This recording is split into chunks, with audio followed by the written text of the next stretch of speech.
Hey guys, Kev here, and I wanted to talk about this custom flashlight. This is the Viking EDC and CWF Pathfinder. So you have Viking's Custom Metalworks EDC, and then it is made by CWF, and it says designed in collaboration with EDC Viking Metalworks. So there you go. And here's the specs if you want to pause and read those. You do have a drag and driver with thermal regulation, voltage regulation, 3 power levels per LED, which is the cool feature on this flashlight. You'll see in a second. With power level memory, and there's 2 LEDs, a Cree XPG3 2200K, which I thought was an amber secondary at first, but I might say that in the beam shot video, but I'm talking about the 2200K Cree, and then a Samsung 351D 5000K, which is the standard LED that Hanko uses, except he uses a 4K. Copper heatsink, 375 max lumens. That doesn't sound like a lot. Watch the beam shot footage. Sapphire lens and titanium hardware. Pretty cool. Comes in this tube. Very classic flashlight kind of packaging. I like this better than the normal CWF packaging, which includes like a big box, and it can get a little bit bulky. This is nice. So this one is in aluminum, and it has a stonewash finish, and it was made in 2024. And of course, Charles from CWF is in the United States. He's in Georgia, and he makes all of his flashlights in the US. Some of the components are imported. I believe he has the drivers made overseas. LEDs can come from overseas, but the machine work is all done in the US, which is, I think, the important thing here. Now, this was sent in to me by Blade and Beam. So big shout out to Blade and Beam. Great people. They sent this to me a couple weeks ago. I've been a bit busy. I had a child, so I had my son. My wife had our son, Oscar, and it's been an adjustment. It's our second. Our daughter's 4, and I'm trying to find time for anything, but family and work has been very difficult. I do have a day job, even though I do consider this work. Now, I just want to see if they have it in stock currently. Here's their website. I'm going to put a link down below. It does help the channel if you use my Blade and Beam link. I would appreciate it, but it's totally up to you. Here's some of the stuff that they do have in stock for sure. The Apollo, some Prometheus lights, Dawson Machine Craft, absolutely fantastic lights. I'll show you right now what's in my pocket. This is my custom Malini Slim with a Dr. Jones driver in it. And I got to tell you guys, I carry this 90% of the time, and it is my favorite custom flashlight. So I do want to try his new flashlight. I think it's the Dimple or something like that. Looks really cool. Same platform, same driver, all that stuff. It's just different design. I might do a video just on the Malini Slim, but I did one on the Ion Slim, and it's the same flashlight. It's just a different body. But if you want to see more on this, let me know in the comments. I did show it in my Blade Show haul video. But yeah, Josh from Dawson Machine Craft, great dude, makes amazing flashlights. So I recommend you check it out. I do also have an Okluma DC1 18350 and a Hanko Tesseract Twist custom. And I do carry those occasionally, but mostly I carry that Dawson. And I carried this for about a week to test it out. So there's some Ray lights if you're looking for affordable. Some more Dawson. That's the Malini Slim I have, except mine's titanium. This one's aluminum, so you can save a few bones. And aluminum is a great material for flashlights. I just like the look and feel of titanium. So here it is. This is the Pathfinder. It's $325, and it looks to be in stock currently, which is cool. And here's some more information on it if you want to check it out, okay? So I did go over to Charles's website to see if there's any programmability on this flashlight. There is not. So you cannot program this flashlight at all. That can be important to some folks. Now, here's the cool thing that you probably were waiting to see. This is a beautiful looking MCPCB or whatever. It's basically the board in there. It's been a while since I've really dove into custom lights. But there's the board, and then you have two LEDs mounted, right? Which is really cool. I've never really thought to have that in this sort of setup. Now, it's essentially what I would consider a mule head, which basically means there's no reflector, there's no optic. You'll see on this flashlight, there is a reflector. So you have this really nice orange peeled look. And then you have the reflector that comes up made out of aluminum. Here, I'll zoom in for you. See if I can get a really good look at it for you. So you can see this helps push the light into that cone shape and then it's set back, right? The actual LED is like right here. And then the rest of that is that aluminum cone shaped reflector. And that is what is gonna push the beam out in the shape that they want and let it travel a certain distance. So it's a very good light from a distance. I can see, a few hundred yards with this thing, no problem on high. And if you're walking or something, you get a good look in front of you. Now they call this a walking light. So essentially I'm calling it a mule because I think Magizmo flashlights, I think he invented this, invented the mule, which basically means you just have an LED right up on the glass, no reflector, no optic. And when I say optic, I'm speaking of these things. An optic is essentially something that goes over top of the LED to kind of direct the light in one way or another. It will let the light be a little bit more throwy, like the reflector, or it can be set up to be more floody, right? And there's all different ways you can do that. You can frost them, you can make them clear, you can dimple them like this, and they all have different effects on the LED. This has nothing. It literally just has the sapphire lens. So you're essentially just getting full blast LED power. And that's one of the reasons why I said earlier, don't look at that total lumen number and get thrown off. When you see 375, you think pretty low lumens, right? You're thinking like what you get out of an Oklahoma DC0, which personally I just don't think is enough power as much as I've tried. And if you watch my videos on the DC0, I basically say it's fine. And it is for most people. I'm just one of those people that I like to, walk into a dark room and go full blast on it just to find something or whatever.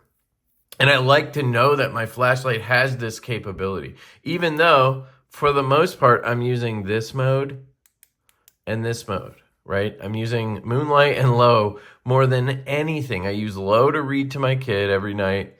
And I use moonlight to get around my bedroom while the baby's sleeping or whatever in the middle of the night, or while I'm trying to get dressed in the morning to take my daughter to school, or when I get undressed at night going to bed. They're in the bed sleeping when I go to bed and when I get up.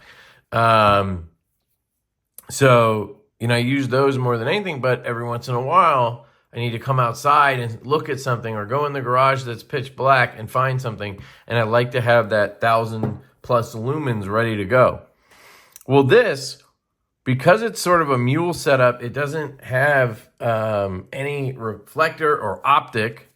That 375 lumens feels, in my opinion, like a lot more. You'll see in the beam shot video, which will be at the end of this video, I'll try to put something on there about when the beam shot video will start. But essentially, it puts out a lot of lumens, it just, or it looks like it's bright is what I'm trying to say. I don't know how to explain that better because, yeah, it's only 375 lumens. That's all it is, you know, but 375 lumens on this and 375 lumens on the DC0 are completely different, right? This feels almost as bright as this, but just up close, right? This can throw that light very far. So without further ado, 10 minutes in, let's cycle through and I'll show you. And again, you're going to see this in the beam shot footage. So this is low. And this is the Samsung LED. So this is a 5K emitter, okay? So very dim. This is basically your moonlight mode. And it works for that. I've used it. It works fine. As long as you're working up close, this flashlight will get the job done. Where I ran into trouble was when I wanted to see it further out, which you just can't do very well with this. It will give you some distance, like 50 yards, you should be fine. But anything beyond that, you're pretty much going to be 50 feet, sorry. Anything beyond that, you're going to be pretty, you're going to be wanting. You're going to want something like this. But this has a very limited field of view in close range. So it's a trade-off, right? I prefer this trade-off, if I'm being honest, because I get the longer distance. I get a bit brighter. But this is very cool for somebody who wants a walking light or something just indoors or whatever, right? So that's low. Then you have medium, and you can see right away. You see the difference? I'll hold the flashlight at the same, I'll hold the flashlight.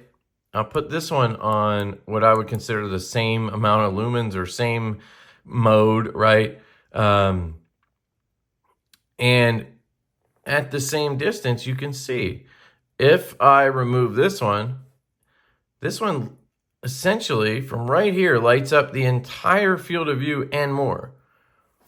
This one, you're only getting that hot spot and a little bit of spill around the outside. Big difference, right? Now, if you bump it up to a higher setting, look at that. Put this on medium. I do have another brightness, but you can see this is the highest mode. So now we're on that one. So this is the highest mode on the 5K. This is probably the brightest mode you're going to get on this light because, in my opinion, the cooler the light, as in the temperature, 5K, 6K, whatever, the cooler it is, the brighter it seems, right? And the warmer the light, the less bright it seems, if that makes sense. So this is going to be the brightest you're going to see on this light. So same distance. You can just see the head there.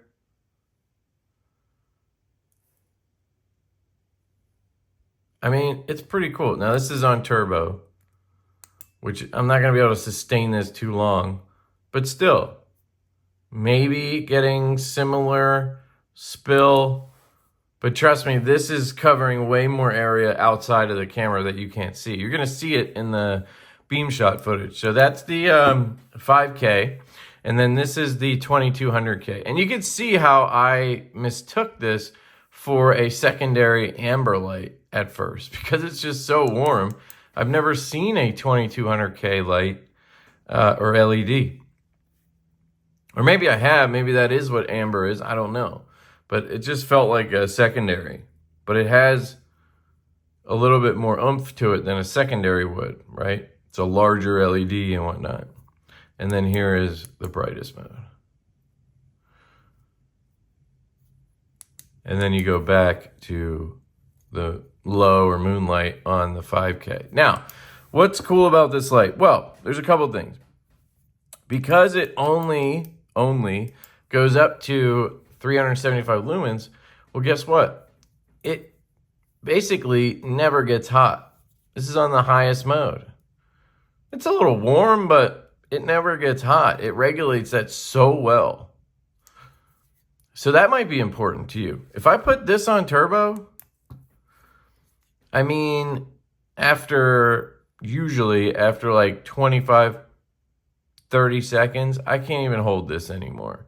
It's already starting to burn. Yeah. This has been on for how long now? It's starting to warm up, but I mean, I can still grip it. If you put your hand right over the front, it will burn you because that LED is so close. But if you're holding on to the head, it's just not, I mean, it's a little bit warm when I squeeze it, but I just don't think it's gonna, even if I left this on for 5 minutes, I don't think it's gonna get hot to the point where it's burning. So that's a good thing in my opinion. It's a safe flashlight, right? And outdoors, it really does work as a fantastic walking light. So if you're going to walk the dog or whatever, it's really good for that. So I think we've covered that enough. You'll see the beam shot video to get a good idea outside. I think I did compare it to this as well, so you could see everything. Inside, we have a dragon driver. And then we have a vape cell H10. And this came with the flashlight. This is actually mine, but the one that came with it, it was dead basically when I got it. So I charged it and it just got mixed in with mine, but it's the same battery, which is cool. This is one of my favorite batteries. And I think the reason they went with this one is because it has a max continuous discharge rate of 10 amps, which is fantastic. It holds a great charge. It's 1,000 milliamp hours. Does really, really well. Again, you have an aluminum body here. So threads are nice and smooth. You're talking about CWF. You're talking about Charles Wiggins. The machine quality is very, very good. The tube, excellent. Feels way better than I felt on the Apollo or even the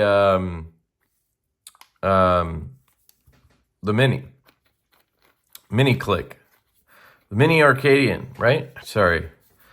It's a lot of flag. Micro Arcadian is the 10440. The Mini Arc. The Mini Arc, that's what it's called, is the 14500.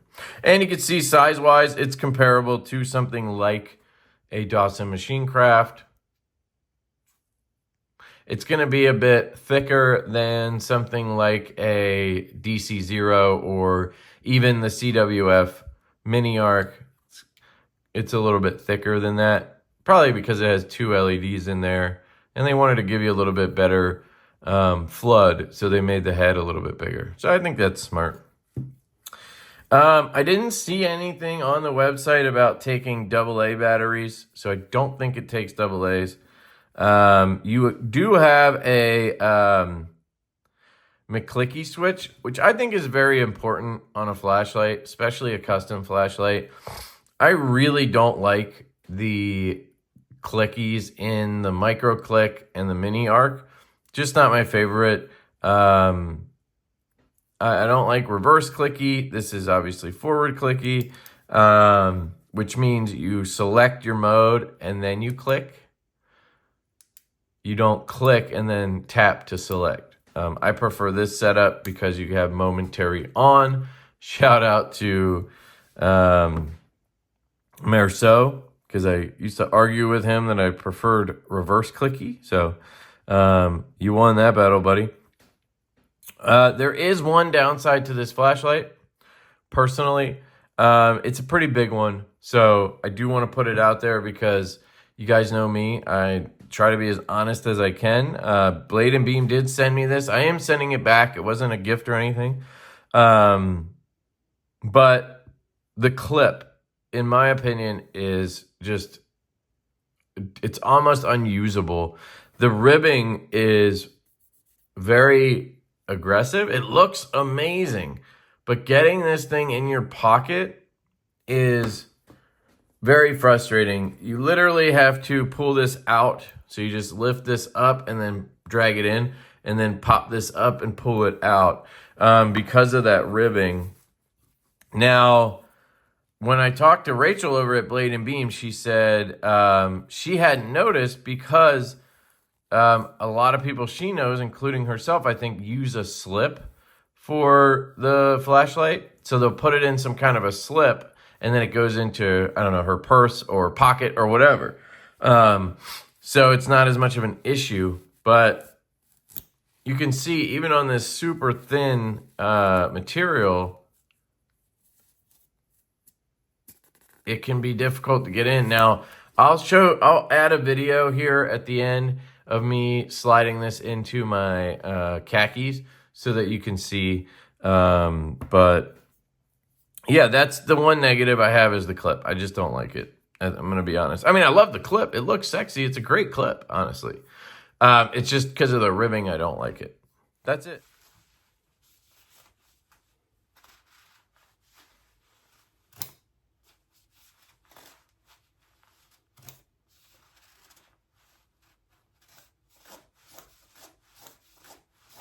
So it goes in the pocket okay, it seems like, with these. I struggled on my thinner pants, ironically. So it doesn't seem as bad on khakis or maybe jeans for whatever reason. So not as bad as I was really making it out. But if you have thinner material pants, apparently, it can be tough. Also, I might have just stretched out the clip a little bit. But you can feel and hear every rib as you're going in and out, and that is going to shred up your pocket a little bit. But it does work, so I take back what I said a little bit. It's definitely usable.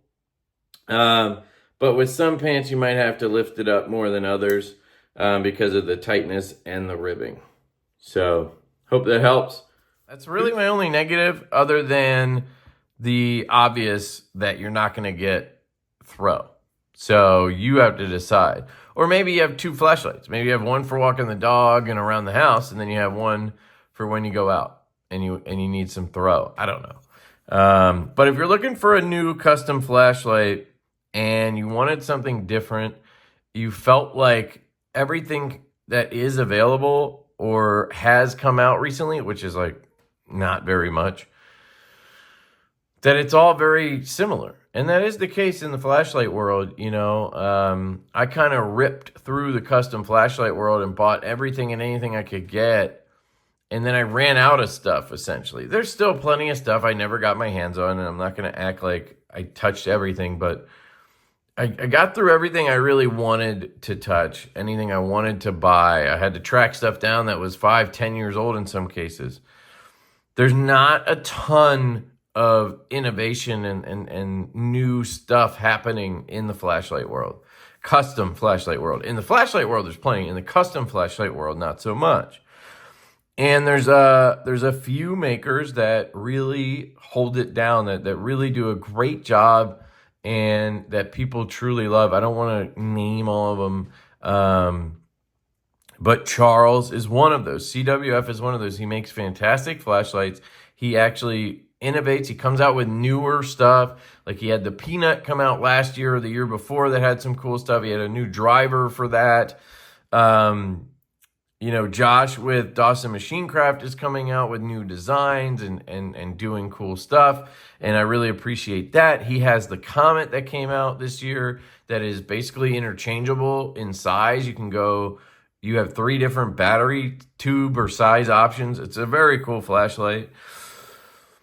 And so it's really cool to see these guys doing some different stuff because it's not happening too often. And so I want to give Charles a shout out. And he's been working with other brands like Viking EDC. I believe they're out of Norway. He's been working with Tactile Knife Co., you know, on the Apollo. So it's very cool, and we should support those brands. And this is unique. I have never seen a setup like this. And for some people, it's going to be the perfect EDC, the perfect walk the dog flashlight, that kind of thing. For me, I prefer the precision of a reflector, having a little throw, being able to direct the amount of light I want at what I want to get the view I want. An example of that, because you're probably like, what the hell are you talking about? It's just flood and throw. Well, I was trying to read something. And it was very small, and it was on the underside of, I think I was working on my truck or tractor or something like that, right? And I'm trying to read the fine print of a part or read a part number or something like that.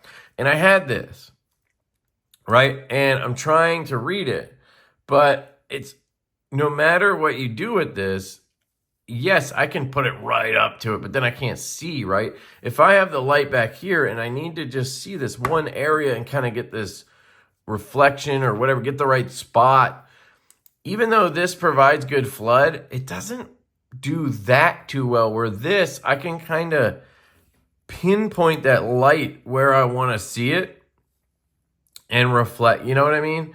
And it just worked better for that scenario. But for lighting up the whole work area, this was better. So it's a trade-off.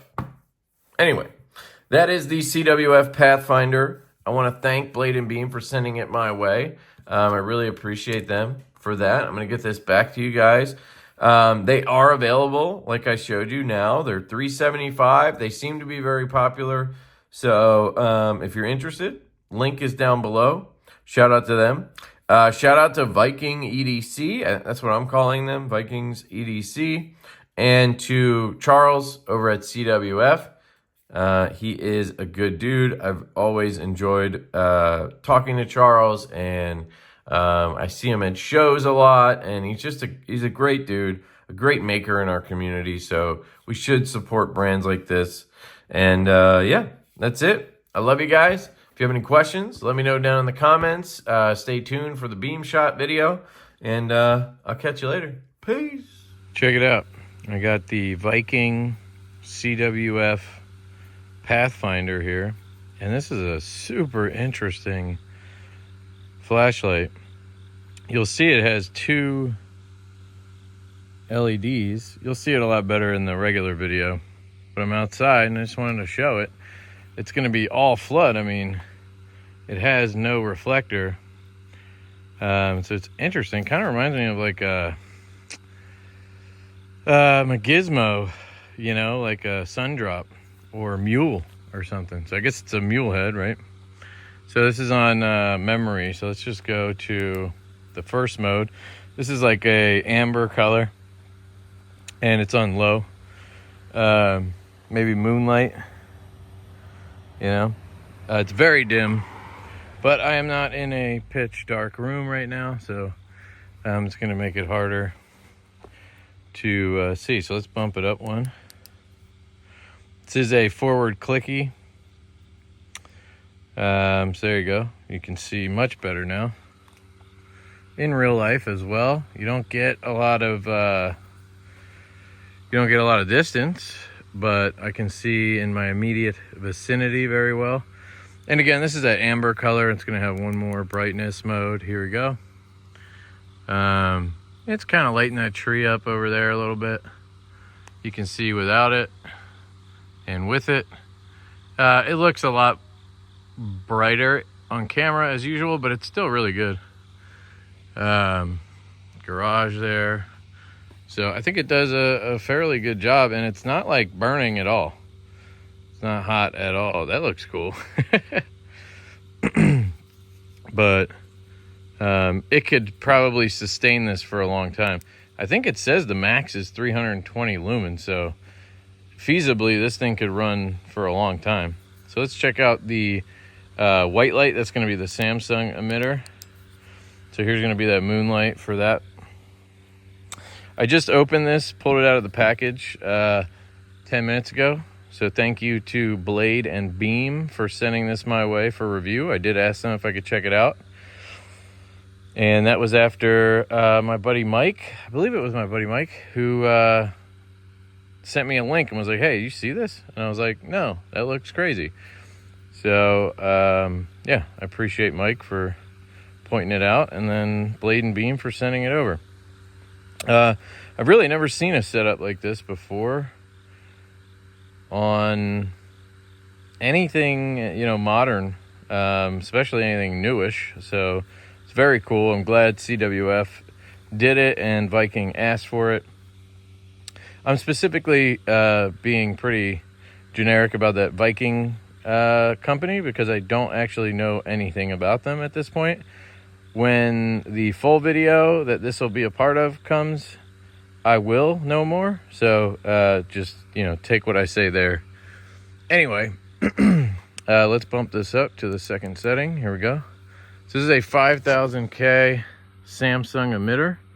And yeah, it really does remind me of the Sundrop that I had. I never had a mule from a Gizmo, but this is even more intense than the Sundrop. The Sundrop, you could kind of see the outskirts of the beam, right? It wasn't as wide as this. This is like covering my full field of view almost. I mean, it's not, you can get to the edges, but I mean, it's almost 180 degrees across the front of my view. That makes no sense, but you get what I'm trying to say. These little moth ones in. That's how cool it is. It brings in the bugs. Should go get my little salt shooter. Anyway, there's the tree. No light. Light, you can see. Again, in real life, it's not very lit up. Can't see much. But if I was walking the dog or something, I mean, this would get right in front of you real good. You wouldn't be able to see a distance, but for indoor activities, stuff like that, I think this would be great. Let's go to the last setting. And this is full turbo, which is apparently only 320 lumens. So I'd be curious what this thing could do if they, you know, turn the governor off and got us up to, you know, 500, 600, 700 lumens. I don't know if it would just be, maybe there's like a point of diminishing returns with this type of just mule style, where it's just gonna blind you. It's not gonna help, you know. I can see that tree very well now. So no light, light, no light, light. It's not lit up like that where you can see every little branch perfectly. You know, I can make out some of that stuff, but it's mostly just giving light over there versus having none. So it is helpful. Garage, no light. You can see the shadows and everything. Light, it's lit up very well. It's still, again, it's not like, no, it's barely even warm, to be honest. So I think you could run this for a long time. This could be good if you were trying to work on something. You know, you're getting a lot of light covering a full area versus pinpointing with a reflector. Speaking of which, let's just do a comparison real quick. I'm going to try to do this the best I can because I'm holding the camera. My daughter broke my tripod, so this is going to be on high. I'll turn it off. I do have my Dawson Machine Craft Malini Slim. Same setup as my Ion Slim that I had. Same exact emitter, driver, all that stuff. I just got a new body essentially, and I love it. So this is moonlight, and then you have low, right? And you can already immediately tell the difference. This is giving you a hot spot with some spill around it versus just all spill or flood. This is high, and Dr. Jones driver here, so you can set this up however you want. I do moonlight, low, moonlight, low, medium is what I meant to say, was medium. And then I have the turbo button for when I want high. And you can see that is a beastly hot spot there. And it's really illuminating the tree, but mostly like in one area and then spilling out from there. And it is already very warm. So again, I'm just gonna put this on what I call medium, just so we're not going crazy here. Let me double check that. Yep, okay. So that is medium. Maybe we'll go over here where we can throw it a little further. So on my side yard here, we can try to maybe hit the pool or something. Yeah, there we go. So you can see the pool down there, and you know, I can kind of hit where I want to look, like the arborvitae's there. Take a look at this tree, you know, whatever I want to. I want to hit that scion over there from the neighbor. You can do that. Again, not as bright as it looks on camera, but you know, it's plenty, does the job. So that is a traditional reflector hotspot type setup. And this is probably one of the best, if not the best, custom light for having a reflector, because it just has such a good distance and power and everything. Now this is on high, and you can see immediately, looks like the spotlight turned on back there, so I'll give it a second, it'll turn off. The pool cleaner or the dog or something triggered it. There we go. So I can see it because it's within, you know, 50 feet or whatever, but my whole peripheral is like blown up. So technically, technically depending on what you're trying to do. So depending on what you're trying to do, man, this thing really draws the bugs in. That is crazy. You know, you can see pretty far with it, right? Again, here's the Dawson. I'm gonna get a better visual with this. I mean, if I go on turbo here, I'm getting a lot of peripheral as well, but I'm gonna get more of a pinpointed look. Also, this will travel, you know, across the street and whatnot, where if I pull that guy back out, I don't think it's gonna reach all the way. Yeah, see, it doesn't even, like, it's not reflecting off of their siding over there or anything. In my estimation, the light is stopping right at that stop sign, basically. So it's lighting up that stop sign, but it's not like really doing anything across the street where the Dawson was, right? So that's the difference between mule and a reflector, but I will say it's awesome. And don't let the spec sheet fool you. 320 lumens sounds like nothing. This thing has plenty of juice for what you would need this type of light for. So don't be afraid of that. I think it's still worth picking up. So there you go. Beam shots. Love you guys. Thanks for checking it out. Peace.